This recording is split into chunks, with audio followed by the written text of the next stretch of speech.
మీకు మాట చెప్పాలని ఒక ప్రేరణ తీర్చాడు. విశ్రాంతి దినం గురించి చూడండి. నెహెమ్యా గ్రంథం 13వ అధ్యాయం. నెహెమ్యా గ్రంథం 13వ అధ్యాయం 15వ వచనం నుండి కొన్ని మాటలు నేను చదువుతాను, మీరు వినండి.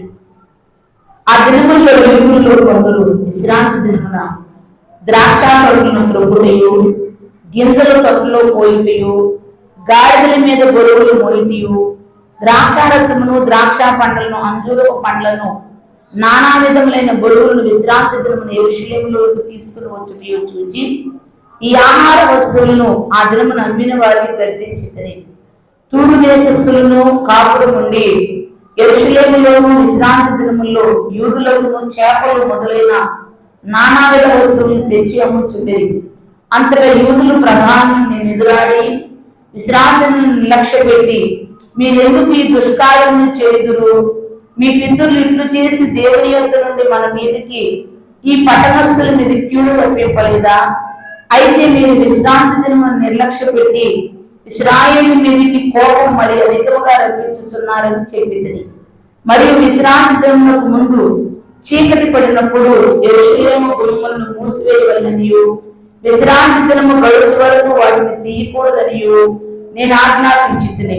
మరియు విశ్రాంతి దినమున ఏ గొడవలను లోపలికి రాకుండా గుమ్మముల యొక్క నా పరివారంలో కొందరిని కావులు ఉంచితిని. వర్తకులను నానా విధములైన వస్తువులు అమ్మవారును 1-2 మార్లు యెరూషలేము అవతల బస చేసుకొనగా నేను వారిని గద్దించి వారితో ఇట్లంటేనే. దేవుని సన్నిధిలో నెహెమ్యా ఇశ్రాయేలు ప్రజలతో అంటున్నాడు, వాళ్ళు విశ్రాంతి దినాన బరువులు మోస్తూ గానుగులు త్రొక్కుతూ వ్యాపారాలు చేసుకుంటూ నిర్లక్ష్య పెట్టారు విశ్రాంతి దినాన్ని. మీరు ఇలా చేయబట్టే కదా మన పట్టణం మీద కోపం తెప్పించారు. మీరు ఇలా విశ్రాంతి దినాన్ని నిర్లక్ష్య పెట్టబట్టే కదా దేవుని కోపానికి మనం గురైపోయాం. పట్టణం అంతా నిర్లక్ష్య పెట్టి ఇశ్రాయేలు మీదకి కోపం, దేవుని కోపం అధికంగా రప్పించారని చెప్పి నెహెమ్యా ఇశ్రాయేలు ప్రజలతో మాట్లాడుతున్నాడు. దేవుని సన్నిధిలో ఆయనకి ఇవ్వవలసిన ఘనత, ఆయనకు చెందవలసిన మహిమ మన ద్వారా ఆయనకు చెందకపోతే మన మీద ఆయన ఏం చేస్తాడంట? కోపిస్తాడు. ఏం చేస్తాడంట? కోపిస్తాడు. ఆయనకి ఇవ్వవలసిన ఘనతను, ఆయనకి ఇవ్వవలసిన గౌరవాన్ని, ఆయనకి ఇవ్వవలసిన మహిమను ఆయన సన్నిధిలో మనం ఆయనకి ఇచ్చినప్పుడే ఆయన మన మీద దృష్టి ఉంచుతాడు. మిమ్మల్ని దేశం యొక్క ఉన్నతమైన స్థలాల మీద నేను నిలబెడతాను అని చెప్పి యెషయా గ్రంథం 58వ అధ్యాయంలో రాయబడింది. నెహెమ్యా ఇశ్రాయేలు ప్రజలతో మాట్లాడుతున్నాడు. మీరు ఇలాగ చేసే కదా పట్టణాన్ని నాశనం చేశారు, పురాలను నాశనం చేశారు, ప్రజలకు రావాల్సినటువంటి ఆశీర్వాదాలు నాశనం చేశారు. ఈ నాశనానికి కారణం ఎవరంటే మీరే. ఎందుకు మీరంటే మీరు నిర్లక్ష్య పెడుతున్నారు దేవుని దినాన్ని. ఎందుకంటే ఆ దినాన అనాలోచనగా ఉంటున్నారు. మీకు ఇష్టమైన పనులు చేస్తున్నారు, మీకు ఇష్టమైన వ్యాపారాలు చేస్తున్నారు, మీకు ఇష్టమైనటువంటి వాటిని అనుసరిస్తున్నారు. అందుకని దేవుని కోపం మన పట్టణాల మీదకి వచ్చింది అంటున్నాడు నెహెమ్యా. దేవునికి ఘనతనివ్వకుండా, దేవుని యొక్క ఆధిక్యతలు ఆయనకి ఇవ్వకుండా మనం ఏ మేలు పొందలేము, ఏ మేలు పొందలేము. అందుకే దేవుని వాక్యం విశ్రాంతి దినం నాది, నా నియామక దినం, నన్ను ఆరాధించే దినం, నన్ను అనుసరించే దినం, నా దినాన్ని నాకు ఇచ్చి మీరు నన్ను ఘనపరిస్తే నేను మిమ్మల్ని ఘనపరుస్తాను అన్నాడు. దేవునికి స్తోత్రం కలుగునుగాక. అందుకే మీకు పలుమార్లు చెప్తున్నాను, విశ్రాంతి దినాన్ని ఆదివారాన ఏ ప్రయాణాలు పెట్టుకోవద్దు. మీకు ఒక మాట చెప్తున్నాను, మీరు సాగర్ వెళ్ళారు, ప్రార్థన చేసుకున్నారా? వాక్యం విన్నారా? పాటలు పాడారా? ఏమా మనపూర్వకం అక్కడ ఇక్కడ ఉన్నట్టుగా అక్కడ ప్రార్థన చేశారా? పోయినోళ్ళు నిజం చెప్పండి, మీ హృదయాలు మేము చేతులేసి. ఒక ఆమెన్నంట, ఏసన్న గారు చెప్పాడంట, అమ్మా మందిరానికి రమ్మా, ప్రార్థనకు రమ్మా అంటే, ఏం ఈ మందిరానికే వచ్చి ప్రార్థన చేయాలా? వారం దేవుని మందిరానికే రావాలి, నేను ఇంట్లో నా ప్రార్థన గది కట్టించుకున్న రోజు ప్రార్థన చేస్తాను అంటుందంట. అంటే ఒక రోజు అంట ప్రార్థన కూర్చుందంట. కూర్చోనట్ట మోకరించదని వాళ్ళ మనోడు వచ్చి పైన కూర్చొని తొక్కుతున్నట్ట, గుర్రం పాపా గుర్రం గుర్రం అంటున్నాడంట. ఏమంటున్నాడంట? ప్రార్థన చేసుకుంటుందంట. మోకరించి ప్రార్థన పడి పైన కూర్చొని గుర్రం పాము అంటున్నాడంట. ప్రార్థన చేసుకోగలిగిద్దా?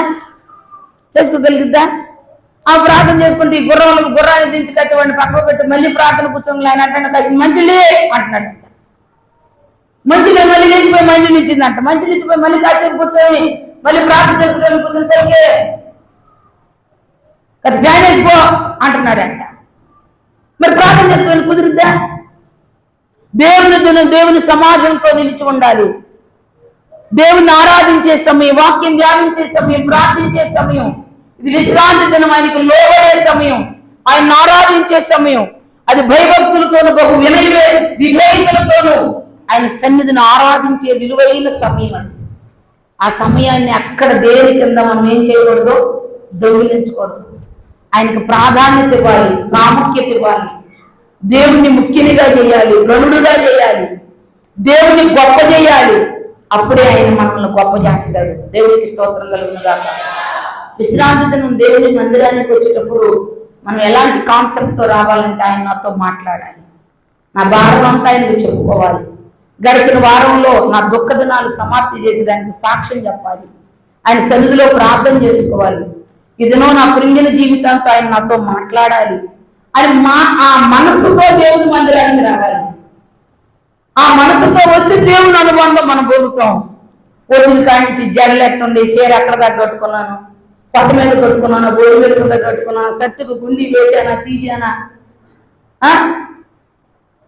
మందిరానికి విధేయతతో రండి. దేవుడు మనల్ని చూడాలి. మన వేష భాషలు ఆయన చూస్తాడు, మన అంతరంగ హృదయాన్ని ఆయన చూస్తాడు. పిల్లగా మనం టోటల్ పరిశీలించే దేవుడు మన దేవుడు. దేవుడికి స్తోత్రం. హల్లెలూయా. మన వేష భాషలైనా, మన పాటలైనా, మన మాటలైనా, మన అంతరంగమైనా ఆయనకు అనుకూలంగాను అనుసంధంగా ఉన్నప్పుడే, అనుసంధానంగా ఉన్నప్పుడే ఆయన సన్నిధి మనకు దొరికింది. ఏది ప్రతికూలంగా కనపడినా నీ ముందున్నా కూడా నీకు కనపడ్డంతే. ఏది ప్రతికూలంగా నీలో కనపడ్డా కానీ నీ కళ్ళ ముందు ఆయన ఉన్నా కూడా నీకు కనపడదంతే. హాగర కళ్ళ ముందు నీటి ఓటు ఉంది, కానీ హాగరకు కనపడలేదు. హాగరకి కనపడలా. నీటి పొగ కళ్ళ ముందే ఉంది, కనపడలా. కారణం ఏంటి చెప్పినా, మూయబడ్డే కళ్ళు. ఈనాడు దేవుని సన్నిధిలో నిలుస్తున్నటువంటి జీవితాల్లో మూయబడిన నేత్రాలతోనే వచ్చి మూయబడిన నేత్రాలతోనే వెళ్తున్నారు. అందుకే దేవుడు అంటే ఏంటి, ఆయన సన్నిధి అంటే ఏంటి, ఆయన ప్రత్యక్షతలు అంటే ఏంటో కూడా అర్థం కావట్లేదు. వస్తున్నాం పోతున్నాం అంతే, వస్తున్నాం పోతున్నాం. నీ హృదయం మీద చేయి వేసుకొని చెప్పు, యథార్థంగా దేవునితో నీ హృదయం సరిగా ఉందా? నీ హృదయం యథార్థంగా ఆయనకు అనుసంధానంగా ఉందా? ఉంటే ఆయన ప్రతిదినం నీతో మాట్లాడతాడు, నిన్ను బోధిస్తాడు, నిన్ను సరిచేస్తాడు, నిన్ను చక్కగా ఆయన త్రోవలో నడిపిస్తాడు. ఆయనతో సహవాసమే యథార్థంగా లేకపోతే నీకు సైతాను స్వరం తప్ప దేవుని స్వరం వినబడదంతే. ఒకవేళ దేవుని స్వరం వినబడినా గాని నీకున్న ఆశలు, కోరికలు, ఇష్టాలను బట్టి ఆ వాక్యం, ఆ మాట నీలోకి ప్రవేశించకుండా నీలో ఉన్న అవరోధాలన్నీ అడ్డగిస్తా ఉంటాయి అన్నమాట. అందుకే దేవుని సన్నిధిలో మనిషి హృదయం చాలా ఘోరమైంది. ఎలాంటిదంట, నడుని హృదయం ఘోరమైనది. ఘోరమైన పాపం ఉంది హృదయంలో, అది భయంకరమైంది. అందుకే ఆ హృదయం ఆయన పాదాల దగ్గర పెట్టాలి. ఆ హృదయం ఎప్పుడైతే దేవునికి అనుగుణంగా అప్పగించుకుంటామో ఆ హృదయాన్ని పరిశుద్ధపరిచి మనలో ఆయన నివసించి, సంచరించి, బోధించి మహిమ కొరకు నిలబెడతాడు. దేవుని స్తోత్రం. హల్లెలూయా. చూడండి, పరిశుద్ధ గ్రంథంలో మనం ధ్యానం చేసుకున్నాం. ఇర్మియా గ్రంథం 13వ అధ్యాయం. ఇర్మియా గ్రంథం 13వ అధ్యాయం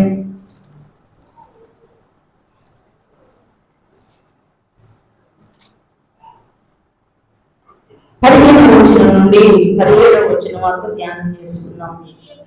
చెవియొగ్గి వినుడి, యెహోవా ఆజ్ఞయించుచున్నాడు, గర్వపడకుడి. ఆయన చీకటి కమ్మ చేయక మునిపే, మీ కాళ్ళు చీకటి పనులకు తగలక మునిపే, వెలుగు కొరకు మీరు కనిపెట్టుచుండగా ఆయన దాన్ని గాఢాంధకారంగా చేయక మునిపే, మీ దేవుడైన యెహోవా మహిమ గలవాడని ఆయనను కొనియాడుడి. అయినను మీరు ఆ మాట విననవలని ఎడల మీ గర్వమును బట్టి నేను చాలును ఏడుచుదును. యెహోవా మంద చెరపట్టబడినందున నా నేత్రములు బహుగా వలపోయించు కన్నీరు విడుచుచుండును. చాలు. ఇక్కడ దేవుని వాక్యం సెలవిస్తుంది, రకరకాల హృదయాలు ఉన్నాయి పరిశుద్ధ గ్రంథంలో. ఎలాంటి హృదయాలు? రకరకాల హృదయాలు. గర్వ హృదయం, విరిగి నలిగిన హృదయం, మెత్తని హృదయం, పరిశుద్ధపరుచుకునే హృదయం, ఇంకా చెప్పాలి అంటే అతిశయించే హృదయం, రకరకాల హృదయాలు పరిశుద్ధ గ్రంథంలో రాయబడ్డాయి. ప్రభు అంటున్నాడు, దేవుడు మాట్లాడుతున్నాడు, గర్వపడకండి, చెవులకి నా మాట వినవండి. గర్వం అంటే అర్థం ఏంటో చెప్పనా? లోబడకపోవటమే గర్వం. గర్వం అంటే అర్థం ఏంటి చెప్పనా? చెప్పిన మాట వినకపోవటమే గర్వం, చెప్పిన మాటకు లోబడకపోవటమే గర్వం. ఆ గర్వాన్ని బట్టి అంటున్నాడు ప్రభు, గర్వపడకండి, మాట విననట్టుగా మీ హృదయాలు కఠినపరుచుకోమాకండి. ఇదిగో మీ కాళ్ళు చీకటి కమ్మ చేయక మునిపే, మీ కాళ్ళు చీకటి కొండలకు తగలక మునిపే, ఇంకా వెలుగు మీ మధ్య ఉండగాని యెహోవా మహిమ, ఇదిగో యెహోవా మహిమ గలవాడని మీరు తెలుసుకుని ఆయన కొనియాడండి. ఎన్నాళ్ళు మీరు గర్విస్తారు? ఎన్నాళ్ళు మీరు గర్వ హృదయాలతో తిరుగుతారు? ఎన్నాళ్ళు మీ మనసులు మార్చుకోకుండా, నూతన పరుచుకోకుండా గర్వాంతుల్లాగా జీవిస్తారు? మీ గర్వాన్ని బట్టి నేను చాటున ఏడుస్తున్నాను. మా ఒకసారి చూడండి నా వైపు. ఎవరు ఏడుస్తున్నారంటే నీ గర్వాన్ని బట్టి. నువ్వు గర్వపడితే మనుషులు ముందు చూసి తాడు తిట్టుకుంటారు. నువ్వు గర్వపడితే నిన్ను బట్టి దూషిస్తారు, శపిస్తారు. కొందరు నీ ముందు ఏమనకపోయి నీ చాటున మాట్లాడతారు. కానీ దేవుడు అంటున్నాడు, నీ హృదయం మెత్తన చేసుకునేలాగా ప్రభు అంటున్నాడు, నీ గర్వాన్ని బట్టి నేను చాటున ఏడుస్తున్నాను.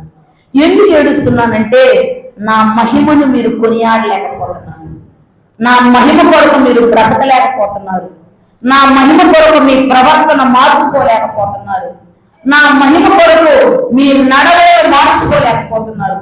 మీరు గర్విష్ఠులై కనపడుతున్నారు. పలుమార్లు మీరు చేసే ప్రతి పనులు నేను చూస్తున్నాను.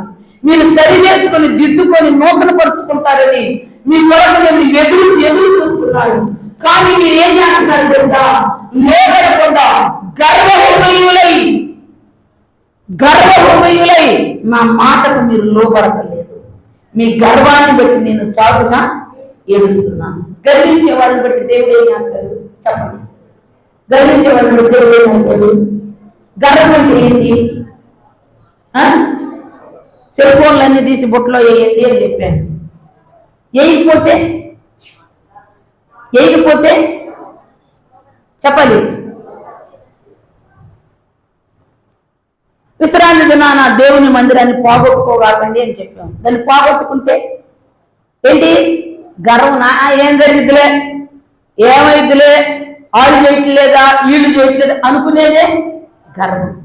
అబ్బాయి సెల్లులున్న ఎంతవరకు జాగ్రత్త. ప్రతి దానికి ఒక పరిధి ఉంటుంది. పరిధి నుంచి చేసిందే పాపం. పరిధి తగ్గిపోతే పాపంలో పడిపోతావు. సెల్లు ఉండదు, కట్టిపెట్టి ఉంది. కూరగాయలు కోసుకోవడానికి మాత్రమే వాడుకుంటాం, మెడకాయలు కోసుకోవడానికి మాత్రం వాడుకుంటామా? మరి వాళ్ళ సెల్ ఫోన్ ఉంది, అదే జీవితం, అదే బ్రతుకు, అదే అసలు అది లేదే ప్రపంచం లేనట్లయిపోయింది వాళ్ళ పరిస్థితి. ఎంతవరకు దాన్ని ఉపయోగించుకునే కొలదే దాన్ని వాడాలి. శృతి నుంచి చేసే ప్రతిదీ రాగం తప్పిపోయింది. రాగం తప్పేది మొత్తం నాశనానికి నడిపించింది. అంటే వింటున్నారా? ఇది తప్ప దాంట్లో తప్పే ఉంది, దాంట్లో పొరపాటే ఉంది. లోబడకపోవటమే గర్వం.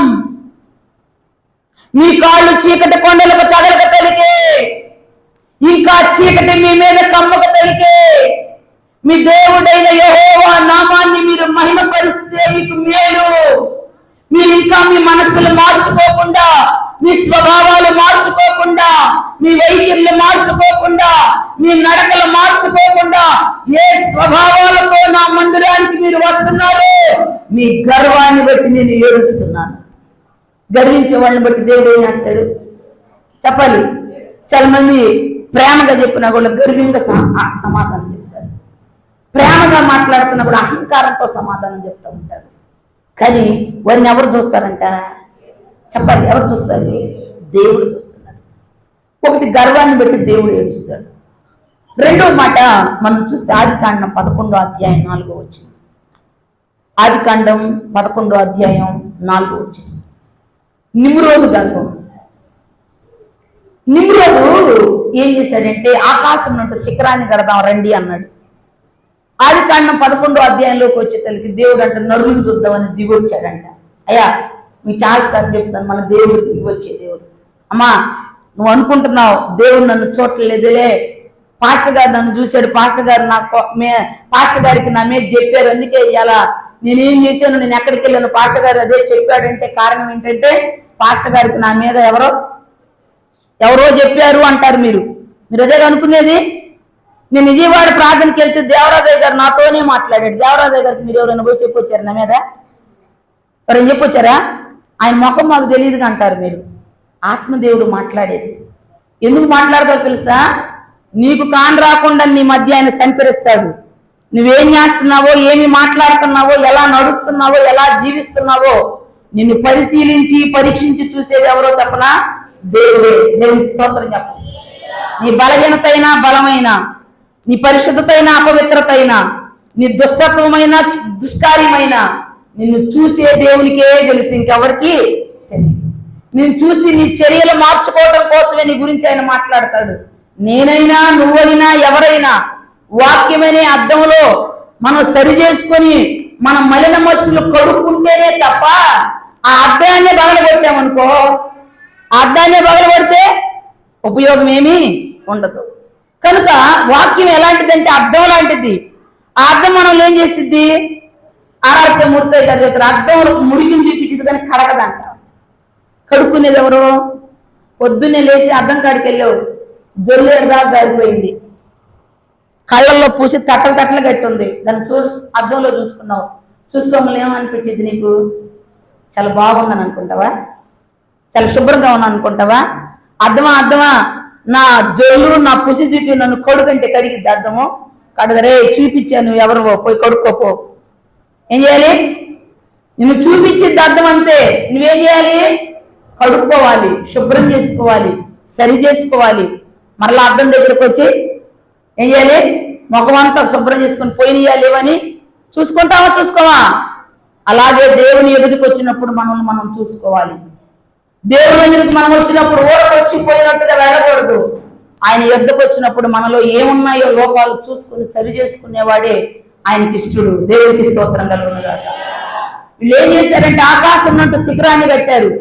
అనుకుంటున్నారంట ప్రభు దిగొచ్చాడంట, దేవుడు దిగొచ్చాడంట. నరులు ఏం చేస్తున్నారు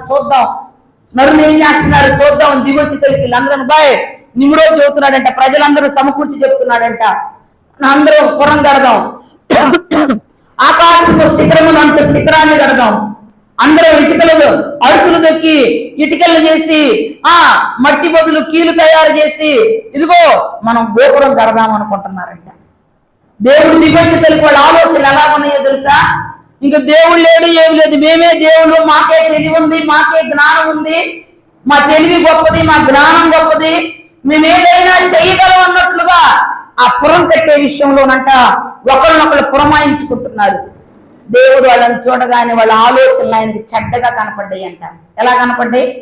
దేవుడు వాటి యందు బుద్ధియు జ్ఞానమును సర్వసంపదలు ఆయన యందు గుప్తమై ఉన్నాయి.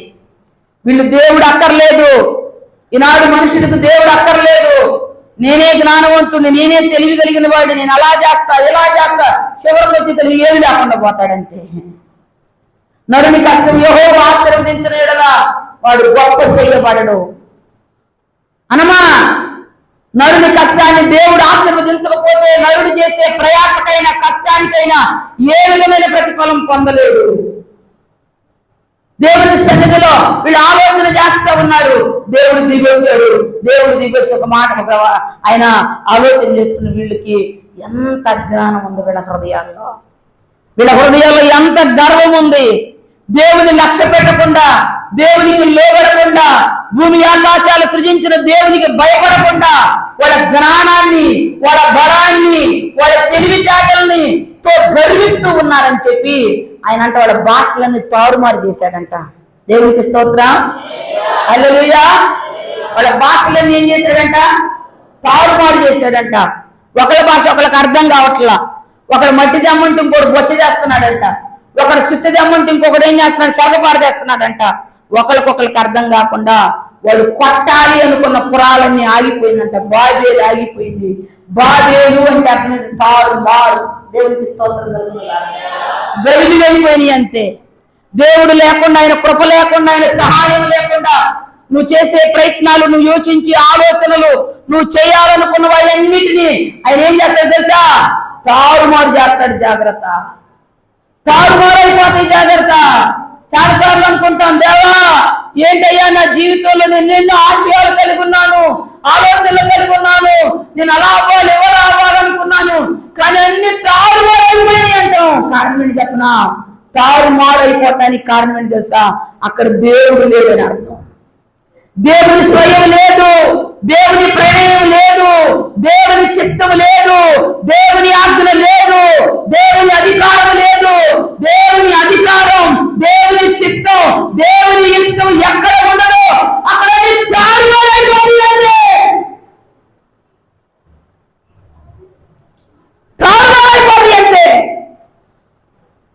ఒకవేళ నీ ఇష్టాన్ని దేవుని చిత్తంగా నువ్వు మార్చినా గాని ఒకానొక టయాన ఏమైపోతాయి అంట చెప్పాలి?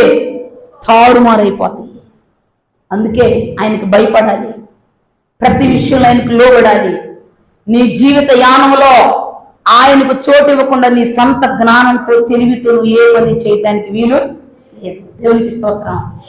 దేవా ఇదను నేను వెళ్తున్నాను ప్రభా, ఇదను నేను పని చేయాలనుకుంటున్నాను ప్రభా, ఈ సంవత్సరం నేను భూమి వేయాలనుకుంటున్నాను ప్రభా, అది నీ చిత్తమా కాదా? నేను ఏం చేయటం నీ చిత్తం తండ్రి, నేను ఎలా వెళ్ళడం నీ చిత్తం తండ్రి. నాకైతే ఏం తెలియదు తండ్రి, ముందుగా నాకు తెలియదు తండ్రి. నేను చేసే ప్రతి పని నీ చిత్తానుకూలమైనదిగా ఉండాలి. నాకు దారి చూపించు తండ్రి నడుగు, నాకు దారి చూపించు తండ్రి నడుగు. తప్పకుండా మేలుకరమైన మార్గాలు ఆయన చూపిస్తాడు. వాళ్ళ గర్వాన్ని బట్టి దేవుడు ఏం చేశాడంట చెప్పాలి? దేవుని మాట వినకపోవటమే గర్వం. గర్వం అంటే అర్థం ఏంటి? లోపడకపోవటమే చెప్పాలి గర్వం. ఆ గర్వాన్ని బట్టి దేవుడు నెంబర్ 1 ఏడుస్తున్నాడు. నెంబర్ 2 ఆయన ఏం చేస్తాడంట? తారుమారు చేస్తాడంట. ఏం చేస్తాడు? తారుమారు అయిపోతా నీ ఆలోచనలు, నీ ప్రయత్నాలు. దేవుడు లేకుండా నువ్వు చేసే ప్రతి పని ఏమైపోయిందో తెలుసా? తారుమారు అయిపోయిందంటే. చాలా జీవితాల్లో తారుమారు అయిపోతాయి. అనుకున్నదొకటి అయ్యిందొకటి అంటున్నారు. ఊహించుకొని కలలుగా అన్నదొకటి ముగింపులోకి వచ్చేది మరొకటి. కారణం ఏంటో చెప్పనా? అక్కడ దేవుడు లేడు, దైవ చిత్తం లేదు. అందుకేమైపోతాయి? అవి తారుమారైపోతాయి. నా ప్రియ బిడ్డలారా, లూసిఫర్ దేవదూత, మనం పరిశుద్ధ గ్రంథం యెషయా గ్రంథం 14వ అధ్యాయం 13వ వచనంలో చూస్తే అక్కడ ఒక మాట మాట్లాడుతున్నాడు. చూడండి, యెషయా గ్రంథం 14వ అధ్యాయం 13వ వచనాన్ని 12వ వచనాన్ని ధ్యానం చేసుకుందాం. తేజో నక్షత్రమా, వేకువ చుక్క, నీవెట్లు ఆకాశం నుండి పడితివి, జలమును పడగొట్టిన నీవు నేల మట్టు వరకు ఎట్లు నరకబడితివి. నేను ఆకాశమునికి ఎక్కిపోయేదను, దేవుని నక్షత్రులు పైగా నా సింహాసనం హెచ్చింతును, ఉత్తర దిక్కునున్న సభాపర్వతం మీద కూర్చుందును, మేఘ మండలం మీదకి ఎక్కుదును, మరోన్నతులతో నన్ను సమానంగా చేసుకుంటున్నని నీ మనసులో అనుకుంది కదా. నీవు పాతాళమునకు నరకములో ఒక మూలకు త్రోయబెడితివే. నిన్ను చూచువారు నిన్ను నిదానించి చూచుచూ ఇట్లు తలపోయిచుదురు. భూమిని కంపింపజేసి రాజ్యములు వలిగించిన వాడితేనా, లోకమును అడవిగా చేసి దాని పట్టణములు పాలు చేసిన వాడితేనా, తాను చెరపట్టబడిన వాడి తన నివాస స్థలములకు పోనీయని వాడితేనా, జనముల రాజులందరూ ఘనపతించిన వారై తమ తమ నగరునందు నిద్రించుతున్నారు. ఇక్కడ దేవుడు మాట్లాడుతున్నాడు. ఓ వేకువ చుక్క, తేజో నక్షత్రమా, ఆకాశం మట్టుకు హెచ్చించబడి పాతాళమందు త్రోయబడిన దానా, ఎందుకు నువ్వు హెచ్చించుకుంటున్నావు? ఎందుకు నువ్వు గర్వించుకుంటున్నావు? దేవుని నక్షత్రాలతో సమానంగా, పరిశుద్ధుడైన దేవునితో సమానంగా, మహోన్నతుడైన దేవునితో నువ్వు సమానంగా చేసుకుంటూ నిన్ను నువ్వు హెచ్చించుకుంటున్నావు, గర్విస్తున్నావు, దేవునికి విరోధంగా గర్విస్తున్నావు, దేవుని వాక్యానికి విరోధంగా గర్విస్తున్నావు, దేవుని వాక్య క్రమానికి, వాక్య నిబంధనకు నువ్వేం చేస్తున్నావు? గర్విస్తున్నావు. పాతాళంలో ఒక మూలకు త్రోయవేయబడతావు. జాగ్రత్త. నిన్ను చూసిన వాళ్ళు అందరూ అంటారు, జనములు వణికించిన వాడు ఇతడేగా, రాజ్యాలను కంపింపజేసి అడవిలాగా చేసి ప్రజలను నాశనం చేసిన వాడు ఇతడేనా అని నిన్ను చూసిన వాళ్ళందరూ అంటారు. గర్విష్ఠులకు నిత్యమైన తీర్పు ఉంది. లోబడిన వాళ్ళకి నిత్యమైన తీర్పు ఉంది. ఆ తీర్పు దినాన్ని అంటారు ప్రజలు, ఒకప్పుడు ఒక ఎలిగాడు రా, ఎంత చెప్పినా లేదు, ఎంత చెప్పినా లక్ష్య పెట్టలేదు. అందుకే ఆ క్యాన్సర్ జబ్బు వచ్చింది, అందుకే ఆ ఎయిడ్స్ వ్యాధి వచ్చింది, అందుకే ఆ కుదరన రోగం వచ్చింది. ఓ ఏం వెలిగింది, ఏం వెలిగి ఎవరు చెప్పినా కూడా లెక్క చేయకుండా వెలిగింది. కానీ ఇప్పుడు ఏమైంది? పాతాళం అంత మూలన పండుకుంది. ఒక ఊర్లోనంట బుల్లెట్ మీద వస్తామంటాడు పులిగోరు చైన్ వేసుకొని, 5 ఏళ్ళకి ఈ చేతికి 5 ఉంగరాలు, ఈ చేతికి 5 ఉంగరాలు పెట్టుకొని ఎలుగుతూ ఉన్నాడంట. ఊర్లో ఏసన్న గారు చెబుతాడు, ఏం వెలుగురా వీడు ఏం వెలుగురా అంటున్నారంట జనం అందరూ. బుల్లెట్ మీద వెళ్తున్నాడు, కద్దర పంచి కట్టుకొని, ఆ పులిగోరు చైన్ వేసుకొని, ఈ చేతికి 5 ఉంగరాలు, ఆ చేతికి 5 ఉంగరాలు పెట్టుకొని ఊళ్ళోకి వస్తున్నాడంటే ఏం వెలుగురా అనుకుంటున్నారంట ప్రజలందరూ. ఒకానొక రోజంట, కొన్ని సంవత్సరాలు గడిచిన తర్వాత అంట, ఊర్లోనంట ఊరు చివరంట గుంపులుగా జనం కూడా ఉన్నారంట. ఏంటిరా ఈ జనం అంటే, పోయి చూస్తే బుల్లెట్ పక్కన ఉన్నంట మొక్కలుగా నరికి పాడేశారంట అక్కడ. కారణం ఏంటో తెలుసా? వాడు విర్రవీగుడుతనమే, వాడు గర్వమే, వాడు ఎలుగు విర్రవీగుడుతనమే ఏం చేసింది? నాశనం చేసింది. గర్వానికి ఏం చేసిందండి? ఏం నడిచిందంట ముందు చెప్పాలి. అందుకే గర్వ హృదయులై ఉండకండి, గర్వంగా మాట్లాడగాకండి, గర్వంగా ప్రవర్తించబాకండి. గర్వం అంటే దేవునికి అసహ్యం. గర్విష్ఠుల ఇల్లు యెహోవా పెరికివేయును, గర్విష్ఠుల ప్రార్థన ఆయన ఆలకించడు. గర్విష్ఠుల